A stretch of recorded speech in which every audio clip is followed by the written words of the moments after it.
대한민국 중심 채널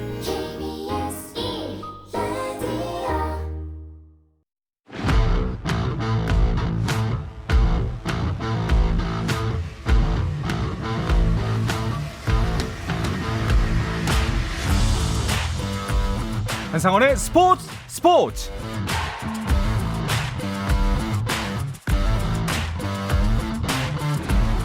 스포츠가 있는 저녁 어떠신가요? 아나운서 한상원입니다. 오늘 하루 이슈들을 살펴보는 스포츠 타임라인으로 출발합니다.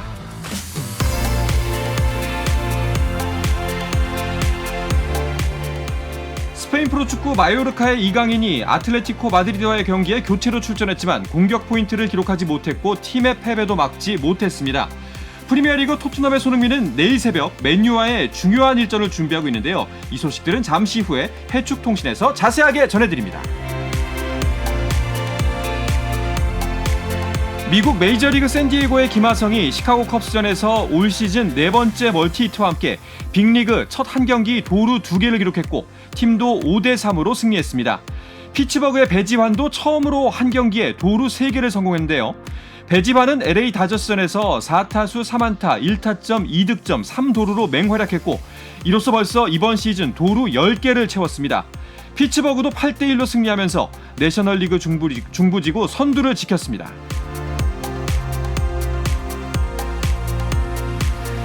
불펜이 무너진 프로야구 삼성과 타선이 부진한 키움이 맞트레이드를 단행했습니다. 삼성은 베테랑 내야수 이원석과 2024년 신인 드래프트 3라운드 지명권을 주고 대신 키움에서 우완 불펜 투수 김태훈을 영입했는데요. 삼성은 김태훈을 주축 개투로 활용할 것으로 보이고 베테랑 이원석은 장타력을 갖춘 내야수인 만큼 키움 타선에 활력을 불어넣을 것으로 기대되고 있습니다.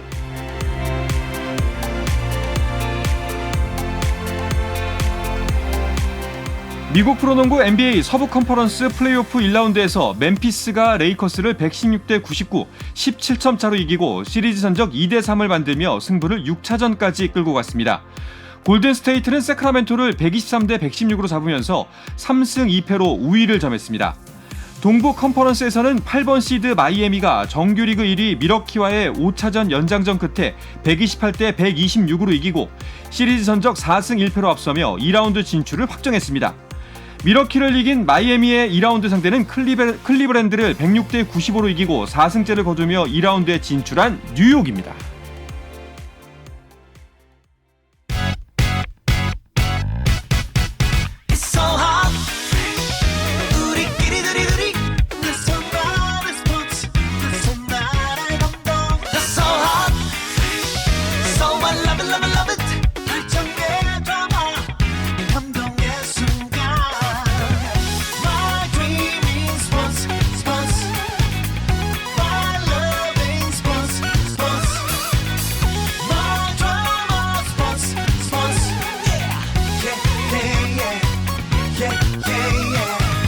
스포츠.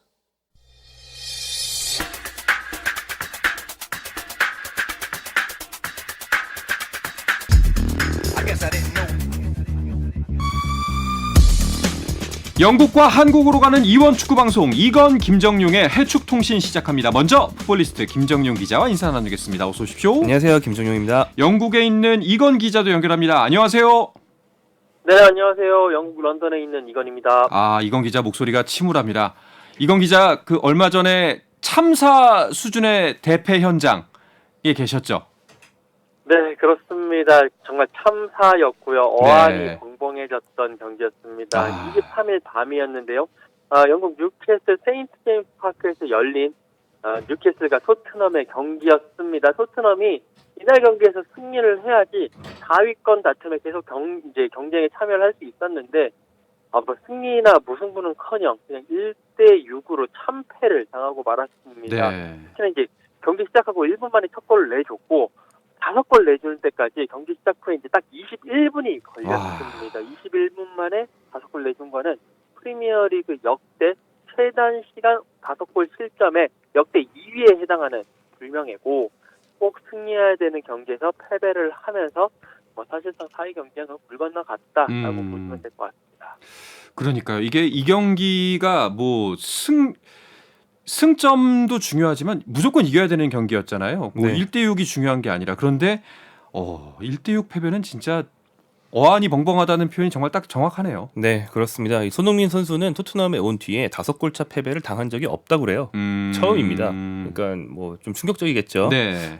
안 쓰던 전술을 쓴 것이 굉장히 큰 페인으로 많이 네. 지적이 되고 있는데요. 원래 이제 3백 위주의 약간 좀 보수적인 전술을 써왔는데 그럼에도 불구하고 수비가 불안한 팀이었거든요. 네. 이번 경기에 과감하게 수비수를 한 명 줄이고 포백으로 전환하는 선택을 했는데 굉장히 큰 악수가 됐습니다. 사실 그 사후 약방문이지만 콘테 감독이 경질하는 게 옳았느냐라는 얘기가 이제야 다시 또 나오고 있는 중인데 왜냐하면 그 뒤에 대책이 없었다는 거죠. 네. 그다음에 최근 경기력을 보니까 이건 선수들 개개인의 컨디션이 떨어진 게 팀의 문제였지 전술 문제가 아니었는데 감독 바꾼다고 선수들 컨디션이 올라오느냐라는 의문이 또 있는 겁니다. 그래서 저희 방송에서도 저를 비롯한 다들 좀 콘테 감독 때 경기력은 좀 나빠 보여도 어쨌거나 성적이 5위 연주를 유지하고 있지 않느냐 이런 네. 얘기 했었는데 과감하게 전술을 바꾸는 등의 여러 가지 수를 썼지만 결국엔 이제 추락하는 걸 막지 못하고 있습니다. 뭐 사실 과감한 변화, 뭐 실험 다 좋은데 이 경기는 그러면 안 되는 경기였잖아요. 영국 현지에서도 비판이 엄청나죠. 그렇습니다. 그냥 진 것이 아니라 1대6으로 패배. 그것도 사실상 경기 결과가 1대6이었지. 그 뉴캐슬의 골이 계속 들어갔다면 뭐 10대0, 1대10 뭐 이 정도의 그런 대패도 예상할 수 있었던 게 경기력이 완전히 무너졌기 때문에 비판들이 많이 쏟아졌고 뭐 선수라든지 코칭 스태프에 대한 이거는 선수도 아니다 아니면 코칭 스태프도 아니다 라는 원색적인 비난들도 쏟아졌습니다. 그래서 이제 경기 후에 그 다음 날에 크리스티안 그 스텔리니 코치가 결국에는 짐을 싸서 이탈리아로 돌아갈 수밖에 없는 상황이 됐고요. 토트넘 같은 경우에는 성명서를 발표했는데 이 성명서를 발표한 명의도 다니엘 레비 회장이 직접 성명서를 발표하면서 결국에는 가장 궁극적인 책임은 나에게 있다 라고 하면서 팬들에게 사과를 했고 후속 조치로 토트넘은 그날 경기에 원정 응원을 온 토트넘 팬들을 위해서 티켓값을 보상을 하겠다, 환불을 해주겠다라고 발표를 하면서 환불 절차에 들어갔습니다. 그리고 또 선수단도 손흥민 선수를 이제 포함해서 선수단도 사과에 동참을 하면서 뉴캐슬 원정 참사는 정말 팬들에게 죄송한 일이다라는 그런 글들도 올리면서 이 사태 수습에 나서는 모습입니다. 네. 그 앞서 이건 기자도 지적을 했지만 이 경기를 반드시 이겨야만 4강 경쟁을 계속 할 수 있는 상황이었는데 패배를 했기 때문에 사실상 4강 경쟁은 물 건너갔다 이제 힘들다라고 봐야 될까요? 네, 그렇습니다. 5위에서 좀 오래 있었던 토트넘, 그러니까 3위, 4위에 있던 뉴캐슬, 맨유 중에서 한 팀만 잡으면 네. 혹시 모른다라는 얘기를 해왔는데 이 뉴캐슬 전 패배도 있지만 그 전에는 하위권의 본머스한테도 졌죠. 최근 네. 2연패를 하면서 굉장히 멀어졌습니다. 그 지금은 7위로 떨어졌어요. 그러니까 토트넘이 제자리 걸음으로 승점을 못 쌓고 있는 사이에 토트넘 밑에 있던 네. 6위, 7위 팀들이 다 이기면서 토트넘 위로 올라왔거든요. 그래서 지금 7위인데 4위 메뉴보다 2경기를 더 하고 승점 6점 차로 뒤쳐져 있기 때문에 어떻게 보면 4경기 격차라고 할 수 있습니다. 그래서 이제는 잘라말할 수도 있어요. 4위는 불가능하다. 그 물론 정도가요? 산술적으로 남아 있지만 뭐 각종 AI의 계산으로도 확률이 1% 정도 거의 뭐 불가능에 수렴하는 그런 확률이 되었고요. 현실적으로 이제 바로 위에 5위, 6위까지 올라가는 걸 목표로 삼아야 되는데 바로 위에 6위가 리버풀입니다. 네. 뭐 쉽진 않습니다. 우리가 이제 제일 싫어하는 경우의 수를 따지면은 불가능한 것은 아니지만 이제 실질적으로 봤을 때는 불가능에 가깝다. 거의 그렇습니다. 그리고 그 토트넘의 다음 상대가 맨유잖아요, 이건 기자? 네, 그렇습니다. 이제 한국 시간으로 내일 새벽에 토트넘은 홈에서 맨유를 상대를 합니다. 뭐 계속 얘기했지만 4강 진입에 정말 산술적인 2%의 가능성만 있기 때문에 불가능하지만 그래도 스포츠는 아주 조그만 그 가능성이라도 있으면 도전을 해야 되는 상황이고요. 사실상 근데 토트넘 같은 경우에는 일단 4위권은 접었고 5위가 유로파 리그를 나갈 수 있고 지금 사실 유로파 컨퍼런스 리그는 리그컵 우승팀이 나가는데 그게 맨유기 때문에 맨유가 챔피언스리그 진출권 따게 된다면 그 유로파 컨퍼런스 리그 진출권이 7위까지로 그러니까 6위까지로 내려옵니다. 그렇기 때문에 토트넘의 입장에서는 지금 상황에서는 6위를 최소한 6위라도 해서 유럽 대항전에 나가야 되는 그런 상황입니다. 그렇기 때문에 이 맨유와의 경기에서 패배하면 그 6위권도 가기가 힘들고요. 왜냐면 또 바로 밑에 있는 토트넘 바로 밑에 있는 브라이튼이 토트넘보다 2경기를 덜한 상태에서 승점 49점, 그러니까 토트넘에게 승점 4점 차로 쫓아오고 있는 상황이기 때문에 6위권이라도 가기 위해서는 이 맨유와의 경기에서 승리를 해야 되는 또 그런 상황이 됐습니다. 네, 뭐 말씀하신 것처럼 스포츠라는 게 뭐 만약의 경우라는 게 분명히 있으니까요. 얼마 전에 여자 배구 챔피언 결정전은 100%를 뒤집기도 했어요.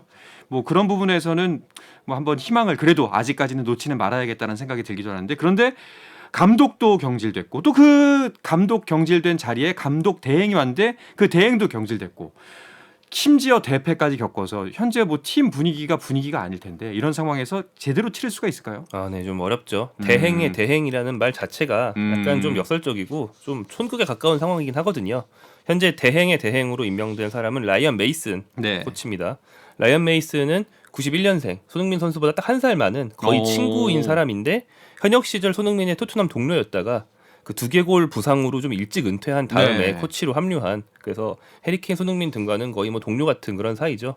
그런데 이제 최근 경기에서 그 포백으로 좀 무리하게 전환한 것 자체가 라이언 메이슨 코치의 의견이었다는 설도 있기 때문에 사실 이 사람으로 바뀐 게 큰 의미가 있다기보다는 이제 그동안 콘테 감독이 나간 뒤에 여전히 팀에 남아서 팀을 좀 돕고 있던 콘테 감독의 어떤 크루들, 그들이 다 나간 거예요. 그다음에 이제 콘테 파가 아닌 사람들만 남은 거죠. 그러면서 라이언 메이슨이 지휘봉을 잡게 됐다고 보시면 되겠는데요. 좀 희망적인 게 있다면 메뉴도 사정이 좋지 않습니다. 맨체스터 유나이티드는 주전 센터백 2명이 다 부상당했고 스타 센터백인 맥과이어는 감독의 불신임 때문에 못 뛰게 돼서 지금 굉장히 급조된 스쿼드에 가깝거든요. 네. 핵심 선수 한 4명, 5명 정도가 메뉴도 빠져 있습니다. 그래서 분위기가 안 좋은 토트넘 대 스쿼드가 반토막 난 메뉴. 그래서 어느 쪽도 지금 승리를 장담할 수는 없는 그런 상황입니다. 그렇군요. 사실 상대방의 불행을 바라면 안 되는 건데 좀 우리가 좀 덜 힘들었으면 좋겠다 이런 생각이 들기도 합니다.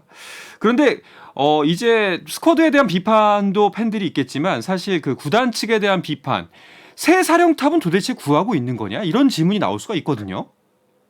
네, 그렇습니다. 지금 토트넘이 지난 3월 A매치 기간에 안토니오 콘테 감독을 경질, 그러니까 뭐 공식적으로는 상호 합의에 의한 계약 종료지만 어쨌든 사실상 경질하고 난 이후에 일단 공식 발표로는 이번 시즌은 크리스티안 스텔리니 코치를 감독 대행으로 삼아서 가겠다라고 했습니다. 그러나 스텔리니 코치가 다시 경질당하면서 라이언 메이슨이 지금 지휘봉을 잡고 있는데요. 이런 상황이 됐으니까 지금 토트넘 입장에서는 남은 6경기, 이제 맨유전까지 하고 나면 5경기가 남았는데 이 경기를 최대한 많은 성적을 내야 되는 상황이고, 특히나 지휘부가 이렇게 리더십 부분이 흔들리면 안 되기 때문에 빨리 사령탑을 물색을 해서 지금이라도 데려와야 된다라는 그런 의견들이 많이 나오고 있습니다. 그런데 지금 현실은 그렇지가 못한 게 토트넘이 계속 좀 시간을 가지고 새 사령탑을 계속 접촉을 하고 선임을 하려고 하고 있었던 상황이고, 여기에 새 사령탑 후보들이 조금 애매합니다. 사실 이제 마우리시오 포체티노 감독을 데리고 오고 싶어 했는데 이 포체티노 감독은 지금 첼시 쪽으로 많이 기울이고 있고요. 네. 그리고 이제 루이스 엘리케 감독과의 협상은 제대로 안 되고 있고, 뭐 나머지 뭐 예를 들어서 뭐 지네딘 지단이라든지 이런 감독들은 올 이유가 없는 감독들이고요.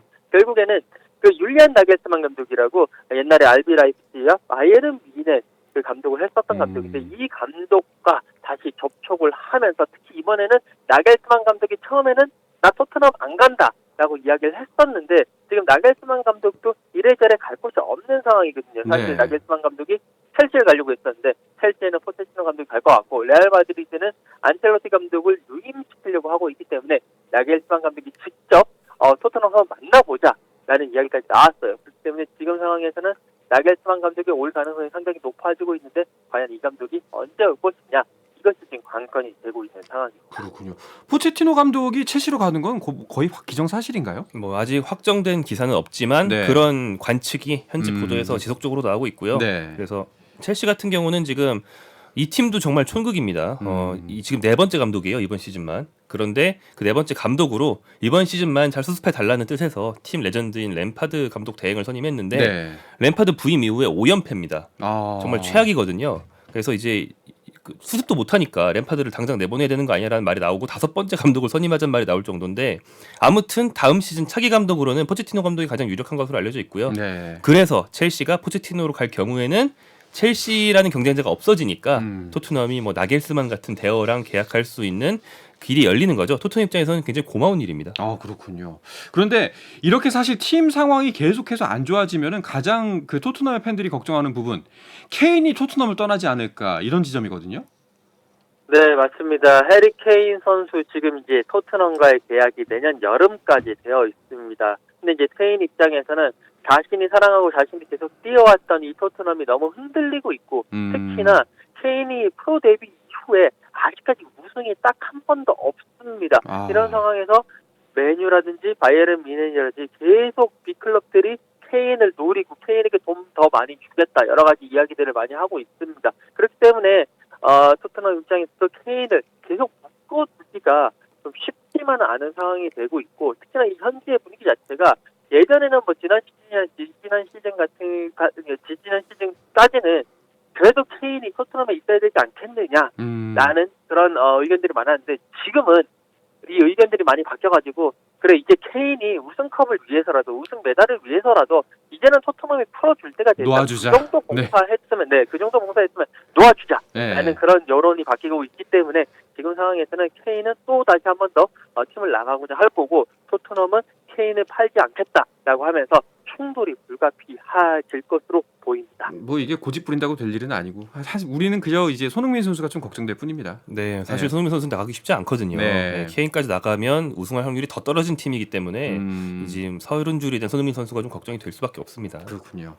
자, 이제 뭐 프리미어리그도 시즌 막바지여서 우승 경쟁 그리고 강등권 경쟁이 또 동시에 많이 화제가 되고 있을 텐데 이런 상황에서 1, 2위 대결이 있었습니다. 아스널과 맨시티. 네, 최근 1위를 질주하고 있었지만 그 2위 맨체스터 시티가 원체 시즌 막판 스퍼트의 달인이고 그리고 경기를 덜 했기 때문에 아스널이 오히려 불안한 상황이었거든요. 그래서 이번에 꼭 이겼어야만 했는데 사실은 맞대결에서 맨시티가 늘 절대적으로 강했고 이번에도 마찬가지였습니다. 맨시티가 4대1로 승리를 하면서 대승이었죠. 네, 여전히 아스널이 1위를 지키고는 있지만 두 팀의 그 잔여 경기 수나 이런 걸 감안할 때는 사실상 맨시티가 우승 확률이 90%가 넘었다. 이렇게도 말할 수 있는 상황이 되고 말았어요. 홀란드는 그 와중에 또 대기록을 세웠습니다. 네, 이번에 1골 2도움을 기록했는데 그 1골을 기록하면서 이번 시즌 리그 33호 골이 됐고요. 33골은 현재 20팀이 경쟁하는 시스템이 프리미어리그에 자리 잡은 뒤로만 따지면 역대 최다골입니다. 아직 경기가 남았는데도요. 그렇죠. 분명히 이제 대기록을 세울 수도 있습니다.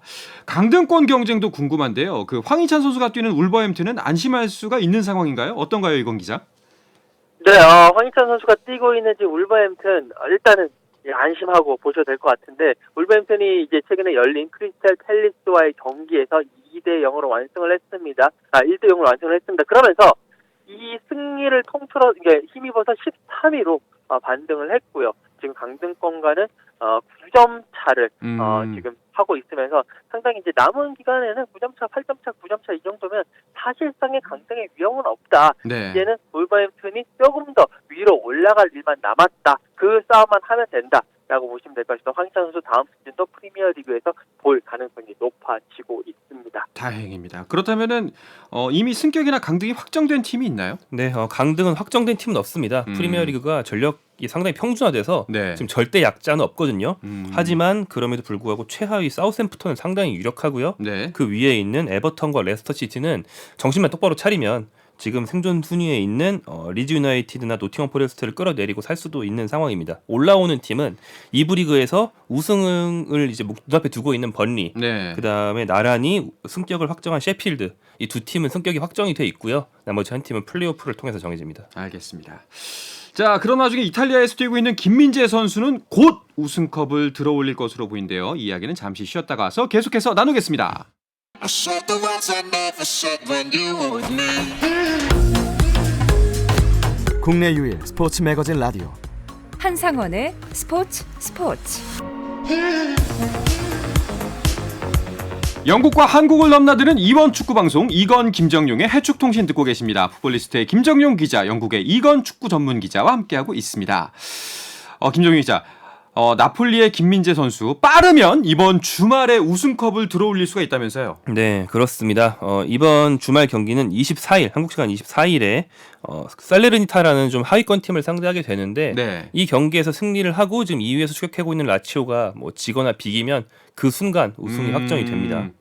뭐 경우의 수고 뭐가 없는 거죠. 네, 그러면 이제 경기 수를 충분히 벌렸기 때문에 네. 이미 굉장히 독주하고 있어서 우승을 바로 확정할 수 있습니다. 김민재 선수도 그래도 좀 직전에 좀 체력적으로 좀 많이 부담돼 보이고 심적으로도 힘든 모습을 보였는데 안정된 모습을 되찾는 중이라서 좀 기대가 되네요. 네, 가장 최근 열린 경기가 강호 유벤투스와의 경기였어요. 네. 정말 어려운 상대고 나폴리 입장에서는 이제 지역 감정도 있고 해서 원수거든요. 그런데 유벤투스 상대로 정말 좋은 모습 보여줬고 특히 유벤투스가 후반전에 뭐 이탈리아 대표 키에사, 그 아르헨티나의 월드컵 우승 주역 디마리아 이런 정말 빠른 선수들을 대거 투입했는데 김민재 선수가 막 일부러 그러는 것처럼 돌아가면서 한 번씩 다 제압하더라고요. 디마리아 한 번 맞고 키에사 한 번 맞고 무슨 관우가 5관 6차 맞듯이 돌아가면서 한 번씩 다 막아서 네. 내가 다 평정했다 이러면서 무실점을 지켜냈습니다. 얘도 한 번, 쟤도 한 번. 네. 내 맛 좀 봐라. 네, 그렇죠. 이렇게 됐군요. 못 뚫겠지 네. 이런 느낌. 이건 기자. 그런데 또 지금 김민재 선수 이번 시즌을 마치고 이제 이적에 대한 관심이 점점 더 높아지고 있는데 맨시티 이적설도 떴네요. 네, 그렇습니다. 지금 뭐 더선이라든지 영국의 많은 언론들이 이제 그 김민재 선수의 행선지에 대해서 계속 기사를 쏟아내고 있습니다. 메뉴와의 그 이제 메뉴에 관심을 받고 있다라는 이야기들은 많이 있었는데 네. 메뉴가 나오니까 또 맨시티가 나왔습니다. 특히나 펩 과르디올라 감독이 김민재 선수를 원한다라는 그런 이제 문구까지 들어가면서 그 신빙성을 높였는데요. 이제부터 여름 이적 시장이 슬슬 다가오기 때문에 이제부터 이적설들이 나오기 시작할 거고 앞으로는 뭐 메뉴, 맨시티뿐만이 아니라 아마도 많은 다른 뭐 잉글랜드 프리미어리그뿐만이 아니라 다른 빅 클럽들도 김민재 선수를 원한다, 김민재 선수를 영입할 계획이 있다라는 식의 이적설이 많이 나올 것 같습니다. 그 영국에서는 베팅 업체에서 다양한 파생 베팅 상품을 만들 수가 있는데 네. 김민재가 어느 팀으로 갈지 지금 맞추면 뭐 거신 돈의 몇 배를 드립니다. 이런 게 벌써 나와서 네. 뭐 메뉴에 걸었다 맞추면 2배 뭐 이런 식으로 이미 베팅 상품이 출시가 됐다고 합니다. 이야, 대단하네요. 그 맨시티가 이제 우리나라에 오는 일정이 확정이 됐잖아요. 아, 네, 그렇습니다. 스페인의 아틀레티코 마드리드와 같이 네. 내한을 해서 뭐 두 팀끼리 맞붙기도 하고 팀 K리그 올스타와도 경기를 하고 뭐 이런 일정이 되어 있는데 구체적인 일정은 아직 확정은 안 됐습니다. 만약에 이게 시점과 김민재 선수가 맨시티로 가게 되면 김민재 선수가 맨시티 유니폼을 입고 우리나라에 올 수도 있겠네요. 그럴 수도 있고 예. 뭐 이제 이강인 선수 얘기도 이제 할 것 같은데 이강인 선수가 뭐 아틀레티코 유니폼을 입고 온다던가 여러 가지 일이 있을 수 있겠죠. 가능성은 열려 있습니다. 그러니까요. 이강인 선수도 계속해서 지금 이적설 뜨고 있죠. 네, 뭐 그렇습니다. 이강인 선수 같은 경우에는 뭐 최근 이강인 선수 에이전트가 네. 잉글랜드, 그러니까 영국을 이제 방문해서 비즈니스 중이라는 거를 공개를 해서 네네. 많은 화제를 모았는데 뭐 잉글랜드의 뭐 에스턴 빌라 또 이제 승격하는 번리 이런 여러 팀들이 관심을 가지고 있다는 보도가 있었고요. 그리고 뭐 맨체스터 시티 설도 있긴 해요. 네, 이강인 선수에 대한 관심도 굉장히 높은 상황인데 김민재랑 비슷합니다. 두 선수 다 실력에 비해서 몸값이 굉장히 싸요. 바이아웃 조항 때문에. 그래서 가성비 최고군요. 가성비가 엄청나기 때문에 오는 여름에 둘 다 인기가 굉장할 겁니다. 그런데 요즘 이강인 선수 활약을 보면은 여러 팀들이 진짜 뭐 가성비도 가성비지만 탐낼만 하다는 생각이 듭니다. 그렇죠? 네, 라리가 최고의 미드필더로 계속 급부상하고 있습니다. 뭐 오늘 경기도 그랬고 일단 23일에 열렸던 헤타페와의 경기에서 마요르카가 3대1로 승리를 했는데요. 이강인 선수가 2골을 집어 넣었습니다. 동점골을 넣고 그다음에 추가 시간에 세기골을 넣었는데 이 경기에서 70m 드리블 골을 선보이면서 네. 그동안 이강인 선수에게 스피드가 좀 이제 떨어지는 것이 약점이다. 라는 그런 이제 평가가 있었는데 그마저도 보완한 모습을 보여줬었고 이 경기 2골을 넣으면서 라리가 전체 30라운드 MVP에 선정이 됐습니다. 그리고 오늘 새벽에 열린 아틀레티코 마드리드와의 원정 경기에서 이강인 선수 후반 11분에 교체 투입되면서 이제 5분 정도 뛰었는데 이 경기에서도 물론 팀은 졌습니다만 수비수 4명을 농락하면서 드리블하면서 패스해주는 모습을 보였고요. 그러면서 또 많은 팬들의 그런 관심을 눈도장을 확실하게 받았습니다. 이강인 선수 보면은 기분이 좋은 게 뭐 일단은 이제 그 선수의 어린 시절 모습도 우리가 기억하고 있잖아요. 네, 그렇죠. 그리고 지금 뭐 세계 유수의 리그에서 활약하면서도 약점들을 극복하는 모습, 뭐 몸싸움이 약하다는 것도 보란 듯이 이겨내고 있고 스피드도 계속해서 보여주고 있고 이런 성장세가 참 뿌듯한 것 같아요. 네, 그렇습니다. 갈수록 성장하는 선수예요. 예. 그래서 그 가장 최근 그 이건 기자가 말씀해주신 2골 넣은 경기 이후에는 스페인 굉장히 유력한 일간지인 마르카가 선정하는 네. 그 경기가 아니고 해당 주말 최우수 선수로도 선정이 됐었어요. 네. 그리고 프리메라리가 사무국이 발표한 라리가 4월 이달에서 선수상 후보 중에도 한 명이라서요. 네, 그렇습니다. 뭐 이건 사실 쉽진 않습니다. 뭐 다른 팀에는 뭐 아틀레티코 마드리드의 그리즈만이라든지 네. 정말 슈퍼스타들이 있기 때문에 타는 건 쉽지 않지만 후보에 오른 것만 해도 거의 그렇죠. 쾌거 수준이다. 만약에 이제 이상을 타게 되면은 아시아 축구 선수 최초인가요? 네, 그런 걸로 알고 있습니다. 네. 알겠습니다. 다른 유럽파 선수들도 뭐 이런 소식들에 힘입어서 좀 많이 활약할 것 같은데 유럽파들의 근황은 어떤가요? 네, 이재성 선수 네. 마인츠 독일의 중위권 팀 마인츠에서 뛰고 있는데 최근 바이에른 뮌헨을 이재성 선수가 선발로 뛰면서 3대1로 꺾는 역시 좀 쾌거가 있었어요. 이 경기를 통해서 바이에른 뮌헨을 선두에서 끌어내리면서 화제를 많이 모았고요. 네. 위르겐 클린스만 감독이 이 경기를 관전하면서 이제 이재성 선수와 소통을 하기도 했습니다. 그리고 이제 오현규, 정우영 선수 등도 클린스만 감독이 그 유럽 순방을 하는 동안 그 코스에 있을 때마다 이제 방문해서 경기를 봤는데 정우영 선수는 소속팀 프라이부르크에서 많이 뛰진 못했는데 정우영 선수랑 클린스만 감독이 만나는 자리에 네. 전 독일 대표팀 감독인 레부가 같이 와가지고 왜냐면 레부는 클린스만이랑은 친하거든요. 네. 그리고 이제 소속팀인 프라이부르크에서 뛴 적도 있고요. 그래서 그래서 같이 자리를 하는 모습을 보면서 역시 인맥이 엄청나다. 클린스만은 슈퍼스타구나. 네, 그리고 나서 네. 이제 메르켈 전 총리를 만나러 갔어요. 네. 클린스만은 인맥이 굉장합니다. 근데 진짜 클린스만 감독이 방문하면 선수들이 활약을 하네요. 이게 약간 행운의 부족, 럭키참 같은 느낌이 들어요. 네, 뭐 좀 동기부여도 되겠죠. 예. 네. 자, 이번 주말에도 역시 우리나라 유럽파들의 활약 계속해서 기대해 보겠습니다. 이건 기자는 당장 이제 토트넘과 맨유 아까 저희가 말씀드렸던 그 경기 보러 가시죠. 네, 한 3시간 정도 후에 또 경기장으로 출발할 예정입니다. 그렇군요. 좀 마음이 좀 무겁기도 하면서 설레기도 할 것 같아요. 그냥 어안이 벙벙해지는 경기만 안 했으면 좋겠습니다. 솔직히. 네, 알겠습니다. 분명히 좋은 결과 있을 거라고 믿겠습니다. 김정희 기자, 마지막으로 다른 우리나라 유럽파 선수들의 주말 경기 일정 간단하게 짚으면서 이번 해추통신 마무리하겠습니다. 네, 토요일 저녁 10시에 나폴리와 살레르니타나에 아까 말씀드렸던 김민재 우승이 확정될 수도 있는 네. 경기가 있습니다. 그리고 토트넘은 요즘 바빠서 경기가 메뉴전 이후에 또 있는데 그 경기 상대는 리버풀이에요. 네, 리버풀 원정이고 그게 이제 일요일에서 월요일로 넘어가는 새벽에 있거든요. 그렇기 때문에 토트넘이 이번 2연전을 정말 기대 이상으로 2승으로 마무리할 수 있다면 아까 제가 1%라고 했지만 그 확률이 높아질 수도 있겠습니다. 그럴 수도 있군요. 알겠습니다. 자, 아무쪼록 이번 주말을 기점으로 좀 좋은 소식들 많이 들려왔으면 좋겠습니다. 자, 그러면 두 분과 오늘 인사 나누도록 하겠습니다. 이건 기자, 오늘도 고맙습니다. 네, 감사합니다. 네, 풋볼리스트의 김정용 기자도 감사합니다. 네, 고맙습니다.